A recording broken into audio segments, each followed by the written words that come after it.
आसंतु शुणिबा अति बड़ी जगन्नाथ दास विरचित श्रीमद् भागवतर 170तम भाग। प्रयोजना सुहास मोहंती।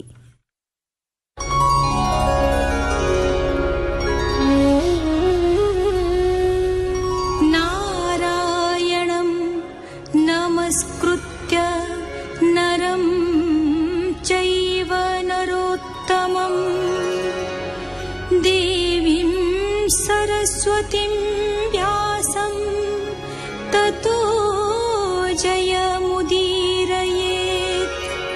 मूकं करोति वाचालं पङ्गुं लङ्घयति गिरिं यत्कृपातमहं वन्दे परमानन्दमाधवम्। देवता माने विश्वरूपंकर पितृस्थानीय, असुर माने मातृस्थानीय। से देवता को सर्वसमक्षरे यज्ञ भाग देउथिले हे मातृस्नेह वशत अलक्षरे असुर मानकु मध्य यज्ञ भाग देवाको यत्न करुथिले। एही कपट व्यवहार देखि इंद्र तांको हत्या करिसंती। पुत्रहंता इंद्र को वध करने उद्देश्य त्वष्टा यज्ञरु भीषणकाय वृत्रासुर को उत्पन्न कले। देवता माने ताहाको आक्रमण करन्ते से तांकर सबु अस्त्र शस्त्र को गिली देले। तेणु देवता माने सर्वांतर्यामी भगवान को स्तव करुछन्ते। देवगण उवाच पवन आकाश जे अग्नि जलर सहिते अवनी हे महाभूते होई एक निर्मित होईछि त्रिलोक।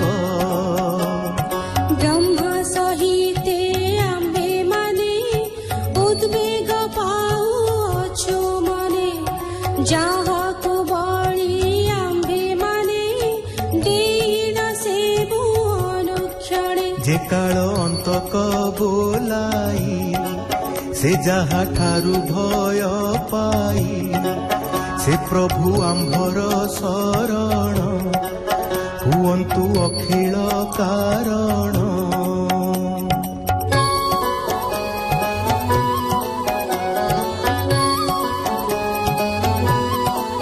से अविस्मित पूर्ण काम प्रशांत सर्वभूते सम एमंत जे परमेश्वर ताहंको तेजी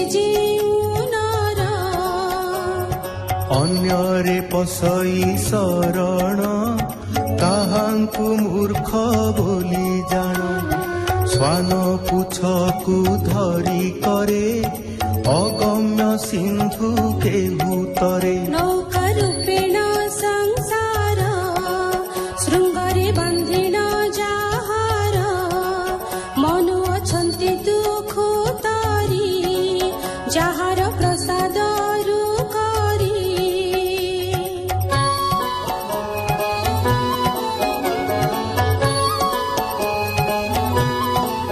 एमंत जेउ महाबाहु तारिबे वृत्रासुर तहु पूर्वे स्वयंभू पड़ी जले बाते उल्लोल उर्मी माळे।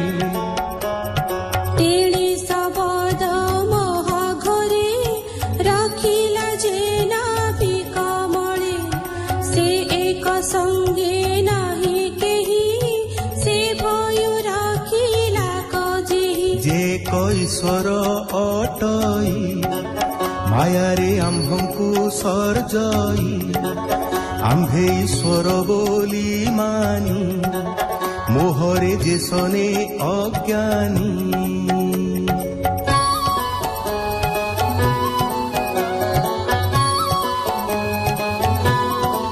शत्रुर ठारु आम्भे माने दुख पाइलु अनुक्षणे ऋषि मनुष्य पशु आदि संसारे जेतेक प्रसिद्धि।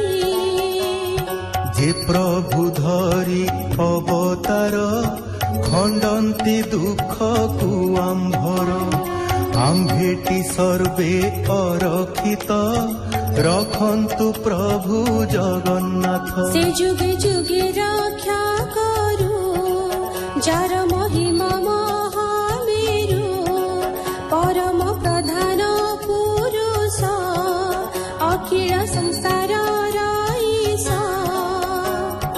ଅଖିଳ ଜନ୍ତୁଙ୍କ ଶରଣ ହେମନ୍ତ ଯେଉ ନାରାୟଣ ଆମ୍ଭେ ତାହାଙ୍କର ଶରଣ ଆମ୍ଭଙ୍କୁ କରନ୍ତୁ କଲ୍ୟାଣ।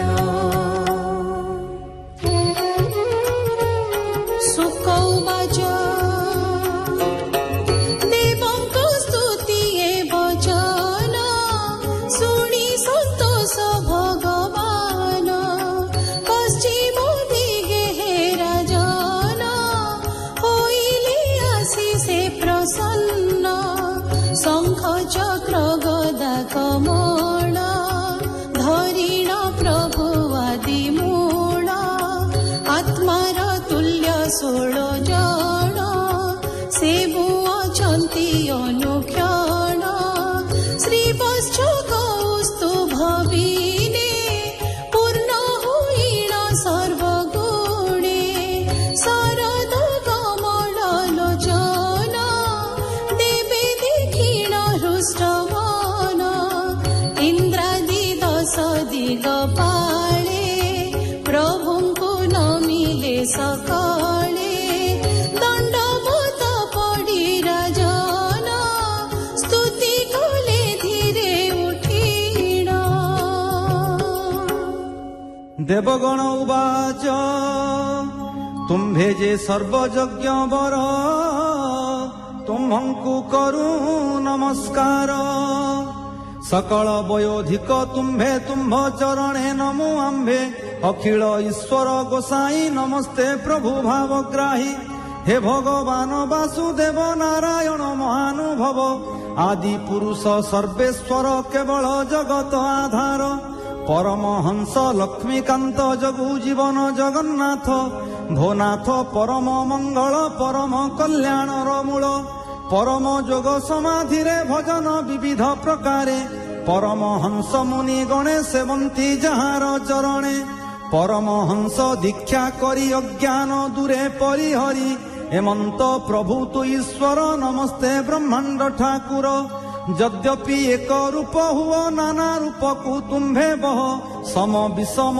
बुधंकर प्रवेश हेउ तु मनर रज्जुरे सर्प बुद्धि जन्हे एक तु दिशु भिन्ने भिन्ने विचारे एक वस्तु तु ही सर्व ईश्वर तु गोसाई सकल जगत कारण शोभा पाउछि सर्वगुण प्रत्येक नाम रूप धरी लक्षित हेउ नर हरि एक तु परम पुरुष सकल ठारु अवशेष भोनाथ महिमा तुम्भर अमृत रसर सागर ताहा आस्वाद करी मने एकांत भक्त जेउ जने विषय सुख लेस छाड़ी नित्य तोर से थांती बुड़ी तुम्भ प्रकृति उदित हेमंत जेतेक दैत्य एहांक कर्म भाग्य फल शांति की कर आदि मूल आत्म मायारे सुर नर मृग सहिते जलचर हे आदि जेतेक अपर यथा अपराधे दंड कर हेमंत तुम्भे जे ईश्वर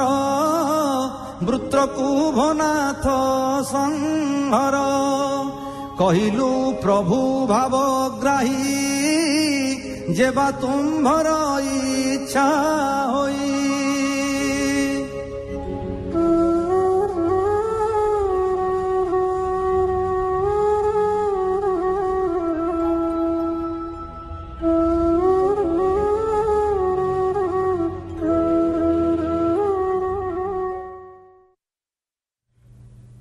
ଶୁଣୁଥିଲି ଅତିବଡ଼ି ଜଗନ୍ନାଥ ଦାସ ବିରଚିତ ଶ୍ରୀମଦ୍ ଭାଗବତର 170ତମ ଭାଗ। ଏହି ଭାଗରେ କଣ୍ଠଦାନ କରିଥିଲେ ଦୁଃଖୀଶ୍ୟାମ ତ୍ରିପାଠୀ, ମନ୍ମଥ ମିଶ୍ର, ଶିବାରାଣୀ ମହାପାତ୍ର ଏବଂ ସଙ୍ଗୀତା ଗୋସାଇଁ। ବେଦର ସମ୍ପାଦନା ଡକ୍ଟର ଦାଶରଥୀ ଦାସ, ସଙ୍ଗୀତ ପରିଚାଳନା ତାରାକାନ୍ତ ପଣ୍ଡା, ବର୍ଣ୍ଣନା ବସନ୍ତ ମହାନ୍ତି ଏବଂ ପ୍ରଯୋଜନା ସୁହାସ ମହାନ୍ତି।